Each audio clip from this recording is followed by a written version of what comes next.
খোদার করুণা ভুলিয়া সতত ছুটিছ আশার পিছু,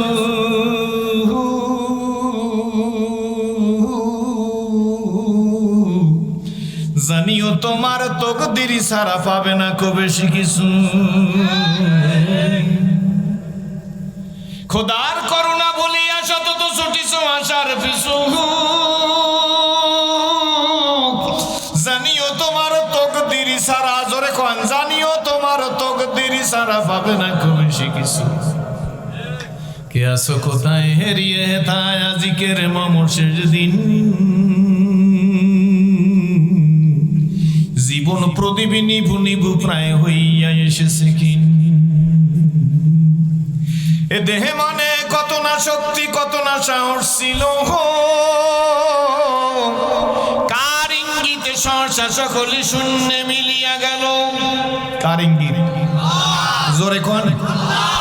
এ দেহে মনে কত না শক্তি কত না সাহস ছিল,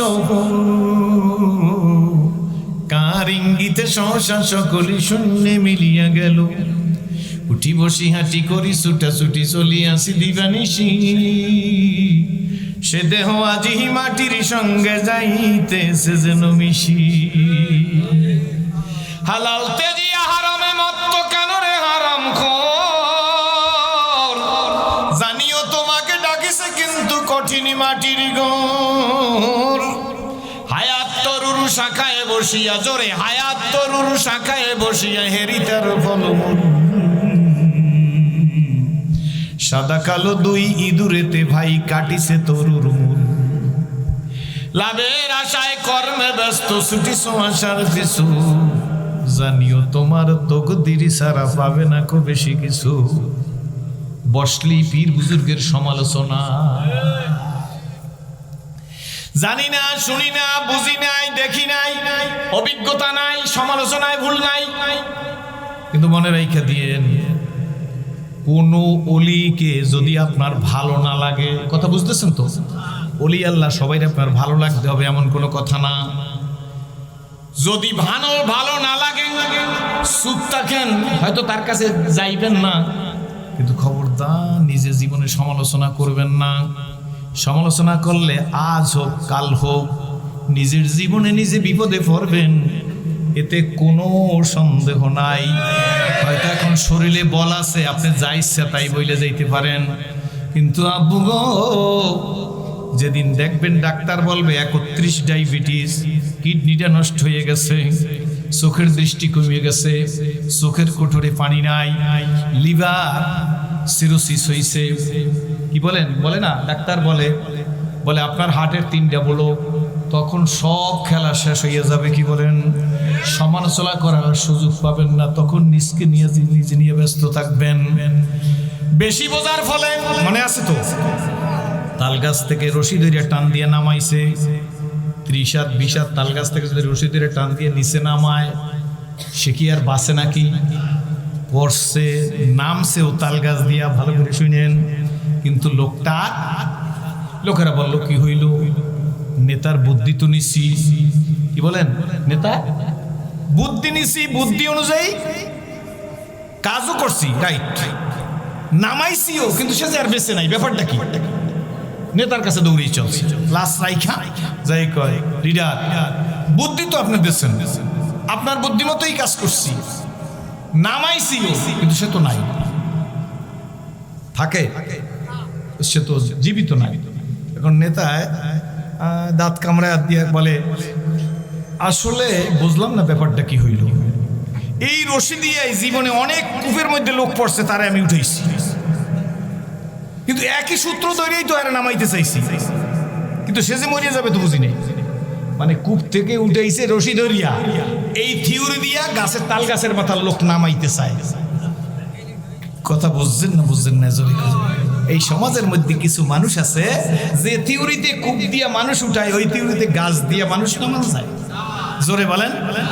হযরত আব্দুল হক মুহাদ্দিস দেহলভী রাহমাতুল্লাহ আলাইহি প্রায় নবীজিকে স্বপ্নে দেখতেন। কেডা? আব্দুল হক মুহাদ্দিস দেহলভী রাহমাতুল্লাহ আলাইহি। একদিন নবীজিকে স্বপ্নে দেখে, নবীজি ডাক দিয়ে বলে, আব্দুল হক, পীর বুজুর্গ ওলামা ইকরামদেরকে, নেককার পরেজগার মুত্তাকিনদেরকে দেখলে একটু শ্রদ্ধা এবং ভালোবাসা, ভক্তি শ্রদ্ধা দেখাইও, ভক্তি করি। কাকে কে দেখতেছে? ইন্না লিল্লাহি। আপনাকে বাড়ির আব্দুল হক মুহাদ্দিস দেহলভী রহমাতুল্লাহ। টান টন দিতে পারবো না, এই কষ্ট আছে, বহুত দিছি। এই নবীজি বলছে, স্বপ্নে দেখছে কাকে? কথা কয় না, কি বলছে? পীর বুজুর্গকে। উনি স্বপ্নের মধ্যে দেখে যে নবীজিকে দেখছে সে তো নবীজিকেই দেখছে। মান রানি ফাকাত রানি, নবীজিকে দেখছে স্বপ্নের মধ্যে। পরদিন সে খুঁজতে খুঁজতে তার এলাকায় থেকে দূরে এক বুজুর্গের কাছে গেছে। সে পীর, তার কাছে গেছে। আমার দিক তাকাইবেন, আমি যেটুকু সময় কথা বলবো, যদি শোনার মন থাকে বলবো। আমি নির্ধারিত বক্তাও না আগেই বলছি। তারপরে তার কাছে গেছে। ওই দরবারে গিয়ে হযরত আব্দুল হক মুহাদ্দিস দেহলভী রহমাতুল্লাহ, ওলামা ইকরাম যারা, তারা তার নাম শুনলেই বুঝবে যে আব্দুল হক মুহাদ্দিস দেহলভী রহমাতুল্লাহ কেমন মানুষ ছিলেন, কত বড় বুজুর্গ। এলাকার একজন, এলাকার থেকে দূরে গিয়া ওই একজন বুজুর্গর সন্ধান পাইছে, পীরের নাম শুনছে। হুজুর সাল্লাল্লাহু গতকালকে স্বপ্ন দেখাইছে, তাই উনি ওই বুজুর্গের সাথে সাক্ষাৎ করার জন্য উনি বুজুর্গের বাড়িতে গেছে। গিয়া দেখে যেই বুজুর্গের বাড়িতে গেছে, দেখে তিনিও মদ খাইতেছে, তার মুরিদরাও মদ খাইতেছে, এবং মদ খাইয়া তারা বেকারার হইয়া আছে। আব্দুল হক মুহাদ্দিস দেহলভী রহমাতুল্লাহকে দেখে বুজুর্গ বলতেছে, মদ খাও। বলছে হাউ ইজ পসিবল, কেমনে সম্ভব? মদ হারাম। বলছে খাও, না হয় তোমার বিপদ হবে। বলছে জীবনেও খাবো না। শুনে রাখো, বিপদ হবে। এই কথাটা ভালো করে শুনে। বলতেছে কে? ওই পীরে। কারে বলতেছে? আব্দুল হক মুহাদ্দিস দেহলভী রহমাতুল্লাহকে বলতেছে। উনি দরবার থেকে, পীরে মদ খায়, মুরিদেও মদ খায়, এই কথা বলো না। ব্যাস উনি চলে আসছে। দিন গেছে, রাত্রবেলা ঘুমের মধ্যে স্বপ্নে দেখে যিনি নবীজির সাথে সাক্ষাৎ দিতে গেছে, আব্দুল হক মুহাদ্দিস দেহলভী রহমাতুল্লাহ। কিন্তু হুজুরের রুমের মধ্যে, নবীজির রুমে ঢুকতে পারতেছে না। ওই পীরে একটা লাঠি নিয়ে দাঁড়াই রয়েছে, ঢুকতেই দিতেছে না তাকে। কাকে দিতেছে না? আব্দুল হক মুহাদ্দিস দেহলভী রহমাতুল্লাহকে ঢুকতে দিতেছে না। কেডা? ওই যে পীরে মদ খাইছে, মুরিদরা মদ খায়। ব্যাপার, সে লাঠি দিয়ে তারা করে না, ঢুকতে দেবে না। স্বপ্ন ভেঙে গেছে, বুঝতেছে না ব্যাপার কি। নবীজির সাথে সাক্ষাৎ করতে যাব, সে ভিতরে ঢুকতে দেবে না, ব্যাপার কি বুঝতে পারতেছে না। দ্বিতীয় দিন আবার পীরের দরবারে গেছে, ওই পীরের কাছে গেছে। গিয়া দেখে আজও মদ খায়, খাইতেছে, মুরিদরা মদ খাইয়ে বেচাইন হইয়া আছে। এই অবস্থায় আব্দুল হক মুহাদ্দিস দেহলভী রহমাতুল্লাহকে দেখার পরে বলে, তুমি মদ খাও, মদ খাও, না হয় তোমার বিপদ আছে। গতকালকের অবস্থা কি হয়েছে বুঝো? বুঝছেন তো? আমরা হইলে তো 100 মুরিদ হইতাম, বউ মাইপুয়া সহ। গতকালকে কি অবস্থা, মজা বুঝছো? মানে নবীজির কাছে ঢুকতে পারো না আমার কারণে, আমি তো ঢুকতে দেই নাই। ভালো করে শুনেন, একটা কথাও কাজে লেগে যেতে। মদ খাওয়া বলে মদ হারাম, জীবনে আমি খাবো না। আব্দুল হক মুহাদ্দিস দেহলভী রহমাতুল্লাহ। সারা দুনিয়া বাজার হয়ে যাবে, আমার হক্কানি পীর আল্লামা রেজাউল করিম পীর সাহেব চেয়ারম্যানে যা বলবে তাই মানবো। তাতে এমপি আর মন্ত্রী হওয়া লাগবে না। কারা রাজি? 2 হাত জায়গায় দেখাও, 2 হাত জায়গায় দেখাও বিয়া। সারা দুনিয়া বাজার। কি বলেন, ঠিক না? ঠিক। চায়ের দোকানে সমালোচনা, মুদি দোকানের সমালোচনা, মসজিদের দোকানের সমালোচনা করতে থাকেন। সমালোচনা দেখা হবে কিয়ামতের ময়দানে। কে লিয়াকত আলী, কে জোতার কালী। দাওয়াত, ওয়াজ, নেভার। আমরা তো অনেকে বলিও না নিজে। কি বলেন, ঠিক তবে ঠিক। আপনি কি দাওয়াত দেবেন? কয় টাকা দেবেন? খাওয়া, টাকা, সম্মান, ये आसमान से फैसला होती है। ঠিক তবে ঠিক, জোরে বলেন। আমরা তো অনেক বক্তারা আসি নিজের পিঠ বাঁচাবার জন্য, একটা বার নিজের পীরের নাম, আমিরের নামটাও নিতে চায় না। তাহলে দাওয়াত একটু কমই যাইবে। সবাই ব্যালেন্স করে ওয়াজ করলে সবাই দাওয়াত করবে। কি এই অভ্যাস আছে না নাই? জোরে বলেন। চরমনের বর্তমান পীর সাহেব হুজুর জীবনে একটা অট্ট হাসি দিছে, জোরে হাসি দিচ্ছে। দেখছেন কেটে দাঁড়ান, আপনার জুতা আমার গাল। বুঝি যারা পিসা হুজুরকে দেখতে পারে না তারা তাদের কাছে আমি খারাপ, কোনো ব্যাপার না। আপনার খারাপ আর ভালোর আমি ধার ধারি না। কি বলেন ঠিক যাবে? ঠিক। To the pure all things are pure. খাঁটি খাঁটি খাঁটি একমত কারা আমার সাথে 2 হাত জায়গায় দেখাইতে হইবে। যার ভালো লাগে না হাত জাগাইয়েন না, মনে রাখবেন দেখা এক জায়গায় হবে। এজিদ কি নাম? আপনাদের মধ্যে কারো নাম এজিদ আছে?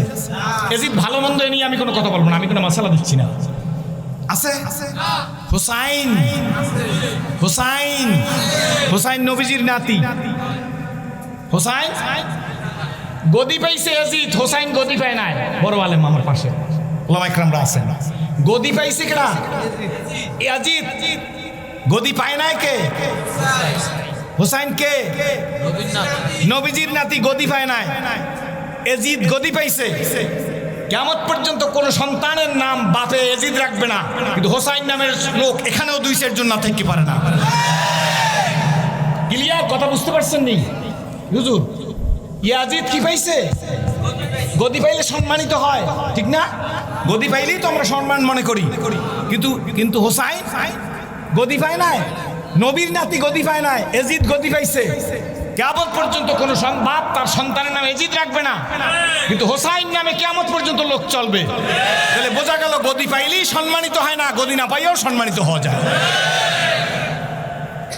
কোন প্রসঙ্গে কি বলতেছি আমি জানি না, বইলে ফেলাইছি। দ্বিতীয় দিন গেছে, আব্দুল হক মুহাদ্দিস দেলওয়ি রহমাতুল্লাহ আলাইহি বলে মদ হারাম খাবই না, চলে গেছে। দ্বিতীয় দিন রাতে আব্দুল হক মুহাদ্দিস দেলওয়ি রহমাতুল্লাহ স্বপ্নে দেখেন তিনি নবীজির সাথে সাক্ষাৎ করার জন্য ঢুকতে চাইতেছেন, কিন্তু ওই পীর লাঠি নিয়ে দাঁড়াই আছে। স্বপ্ন ভেঙে গেছে, ব্যাপার কিছু বুঝি না। তৃতীয় দিন আব্দুল হক মুহাদ্দিস দেলওয়ি রহমাতুল্লাহ আলাইহি সারাদিন চিন্তা করতেছে, রাত্রে ঘুমিয়ে গেছে, কি হলো বুঝতে পারতেছি না। শরীয়তরা মুকদ্দম দ্বারা কুনু মারিফাতা শরীয়ত কা নিস্তে বেরু। তৃতীয় দিন রাতে আব্দুল হক মুহাদ্দিস দেলওয়ি রহমাতুল্লাহ আলাইহি স্বপ্নে দেখেন নবীজি ভিতরে কামরার মধ্যে। আব্দুল হক মুহাদ্দিস দেলওয়ি রহমাতুল্লাহ আলাইহি কামরার মধ্যে ঢুকবেন কোন দিন? তৃতীয় দিন। কিন্তু ওই পীর লাঠি নিয়ে আব্দুল হক মুহাদ্দিস দেলওয়ি রহমাতুল্লাহ আলাইহিকে ঢুকতে দিতেছে না। নবীজি সাহাবীদের সাথে কথা বলতেছে, স্বপ্নের মধ্যে আব্দুল হক মুহাদ্দিস দেলওয়ি রহমাতুল্লাহ আলাইহি শুনতেছে নবীজির কণ্ঠ। হঠাৎ করে নবীজি বলতেছে স্বপ্নের মধ্যে, বলো ব্যাপার কি? দৈনিক তো প্রায় তো আব্দুল হক মুহাদ্দিস দেলওয়ির সাথে সাক্ষাৎ হয়, কিন্তু আব্দুল হক আজকের এই 3 দিন পর্যন্ত আমার সাথে কেন সাক্ষাৎ করে না? আল্লাহু আকবার। আব্দুল হক মুহাদ্দিস দেলওয়ি রহমাতুল্লাহ আলাইহি গেটে বসে শুনতে পারছেন নবীজির কণ্ঠ, শুনতে পারছে। তারা তো সেই মাকামের মানুষ, দূর থেকে চিল্লায় বলে, ইয়া রাসূলুল্লাহ, ইয়া হাবিবাল্লাহ, নবী গো, আমি তো দৈনিক আসি, কিন্তু এই লোকটা আমাকে ঢুকতে দেয় না। লোকটা কেডা বুঝছেন তো? আমাকে ঢুকতে দেয় না, ভণ্ড, আমাকে ঢুকতে দিতেছে না। আল্লাহ নবী ডাক দিয়া কয়, কুকুরটাকে তাড়িয়ে দাও। আল্লাহু আকবার। নবী ভিতর থেকে বলছে, এই আব্দুল হককে ঢুকতে দেয় না, এই কুকুরটাকে তাড়িয়ে দাও। সঙ্গে সঙ্গে দেখে ওই লোকটা একটা কুকুর হয়ে দৌড়িয়ে চলে গেছে। আব্দুল হক মুহাদ্দিস দেলওয়ি রহমাতুল্লাহ আলাইহির ঘুম ভেঙে গেছে। নিজে জ্ঞানী মানুষ, মুহাদ্দিস মানুষ, বুঝতে পারছে। পরদিন সকালবেলা এশাকের বাদে ওই পীরের খানকায় চলে গেছে। গিয়া দেখে মুরিদরা বসা, বিমর স্বভাব। সকাল 8টা-9টা হয়ে গেছে, এখনো পীর সাহেব ঘর থেকে বের হইতেছে না। মুরিদের কাছে জিজ্ঞেস করে, পীর সাহেব কি বের হইছে? কয় না, অপেক্ষা করো, কোনো সমস্যা না, স্বাস্থ্য খারাপ। 9টা বেজে গেছে, 10টা বেজে গেছে, এখনো বের হয় না। লোকেরা বলে, ব্যাপার কি? আব্দুল হক মুহাদ্দিস দেলওয়ি রহমাতুল্লাহ আলাইহি বলে, তাহলে ভিতরে ঢোকো। হুজুর তাই করতে হবে। সবাই মিলে ঢুকছে, দেখে হুজুরের কামরা ভিতর দিয়ে বন্ধ করা। মনোযোগ আছে? ভিতর দিয়ে বন্ধ করা। কি করা যায়? ডাকাডাকি, হযরত কোনো খবর নাই। এমন সময় সবাই মিললে বলে, তাহলে হুজরা ভেঙে ফেলো। হুজরা ভেঙে ফেলছে। ভাঙার পরে দেখে ভিতরে কোনো লোক নাই, কেউ নাই। লোকেরা বলে, হুজুর কোথায় গেল? কি হইল? অসুস্থ হইলেও তো থাকবে। হঠাৎ করিয়া মানুষ বেচাইন অস্থির মুরিদরা আব্দুল হক মুহাদ্দিস দেহলভী রহমাতুল্লাহ ডাক দিয়ে বলে, বাবা গো, তোমাদের কাছে জিজ্ঞেস করি, এখান থেকে কি কেউ বের হয়ে গেছে এখান থেকে? মুরিদরা ডাক দিয়ে বলে, হুজুর, আব্দুল হক মুহাদ্দিস দেহলভী রহমাতুল্লাহকে বলতেছে, এখান থেকে কেউ বের হয় না, ভিতরে কোনো লোক ছিল না। তবে আমরা দেখছি কিছুক্ষণ আগে, অনেক আগে দেখছি, মনে হয় একটা কুকুর ভিতরে ঢুকছিল, সেই কুকুরটা ভিতর থেকে নাইমে গেছে। একটা কুকুর যাইতে দেখছি এখান থেকে। আব্দুল হক মুহাদ্দিস দেহলভী রহমাতুল্লাহ বুঝে ফেলাইছে, এবার বুঝে ফেলাইছি আল্লাহ নবী যারে কুকুর বলছে, সে দুনিয়ায়ও কুকুর, আখেরাতেও কুকুর, হাসরেও কুকুর, মিজানেও কুকুর।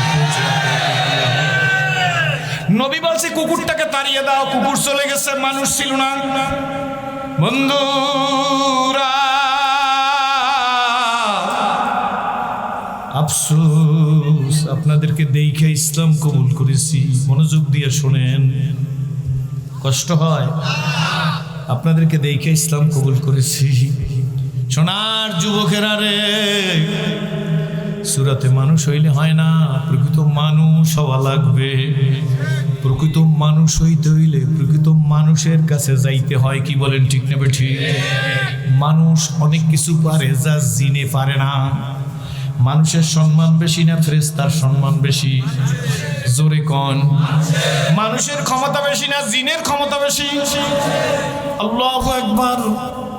বন্ধু, হযরত সুলাইমান আলাইহিস সালামের দরবারে বিরাট মহাসম্মেলন তো বুঝতে পারছেন। সুলাইমান আলাইহিস সালাম ভাব গাম্ভীর্যের মধ্যে একটা বক্তৃতা দিলেন। শোনো, জিন, ইনসান, মানুষ, ভূত, প্রেত, দেব, দানব, দৈত্যরা, সুলাইমান আলাইহিস সালামের দরবারে তো সবই হাজির হয়েছে। বিরাট সম্মেলন, শুধু মানুষের সম্মেলন না। সকালের দিকে তাকাই হযরত সুলাইমান আলাইহিস সালাম ডাক দিয়ে বলেন, আমি শুনলাম বিলকিস নাকি ঈমান নিয়া আমি সুলাইমান আলাইহিস সালামের দেশে আসতেছে। বলো গো, বিলকিস আসার আগে বিলকিসের সিংহাসনটা আমার কাছে কে আইনা দিতে পারবা? খুব বেশি দূরে নাই, বিলকিস রওনা করছে, কিছু সময়ের মধ্যে আইসা পৌঁছবে। বিলকিস, আমি সুলাইমানের দরবারে আসার আগে বিলকিসের সিংহাসনটা আমার কাছে চাই, কে পারবা বলো?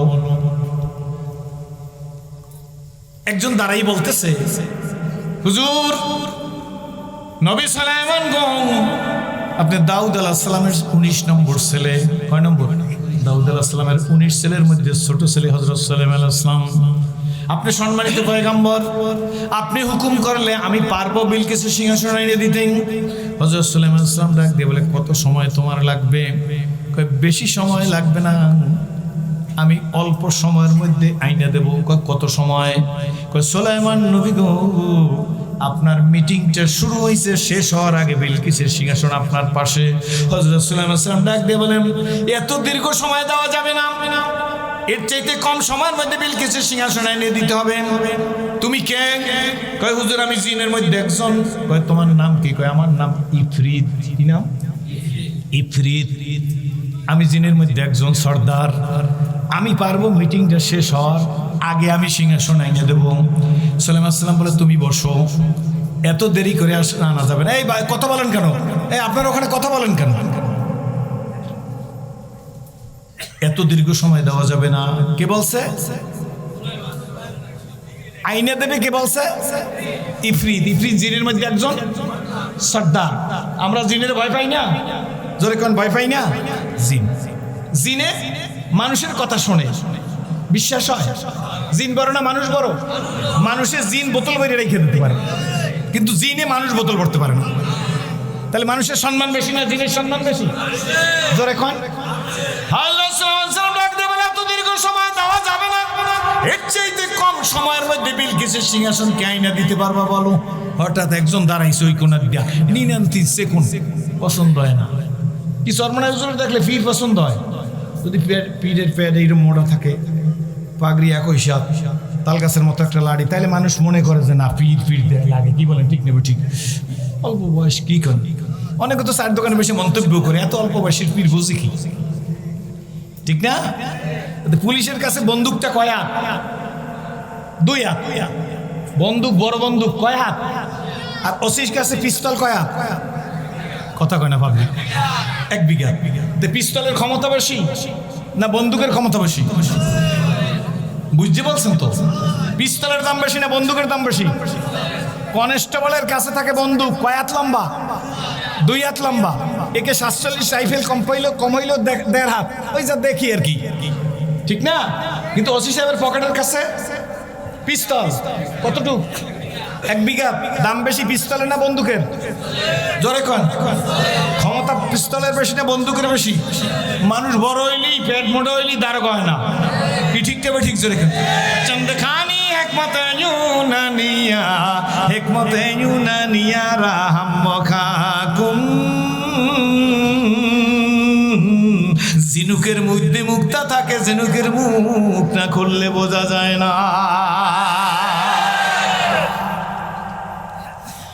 একজন দাঁড়াইছে একদম রিনান্তিন, এনে কয়টা দাড়ি, পাতলা কালা চেহারা, ডাক দিয়ে বলে সালাম নবী গো, হুকুম যদি করেন আমি পারবো বিলকিসের সিংহাসন আইনা দিতে।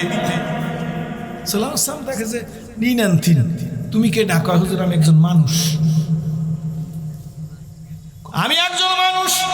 নবীর দিকে আঙ্গুল ইশারা করে, হযরত সুলাইমান নবীর উম্মত গো, আপনার উম্মত, আমি একজন মানুষ, তুমি পারবা?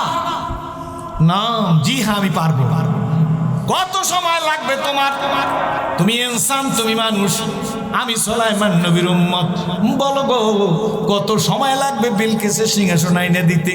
লোকটা ডাক দেয় কয়, সুলাইমান নবী গো, নিজের পরিচয় দিতে চাইছিলাম না, পরিচয় দিয়ে ফেলাইছি, আমি একজন উম্মত, পয়গম্বরের সম্মানে আমি রাজি হয়ে গেছি। হুকুম যদি দেন, সময়ের হিসাব দিয়ে লাভ কি?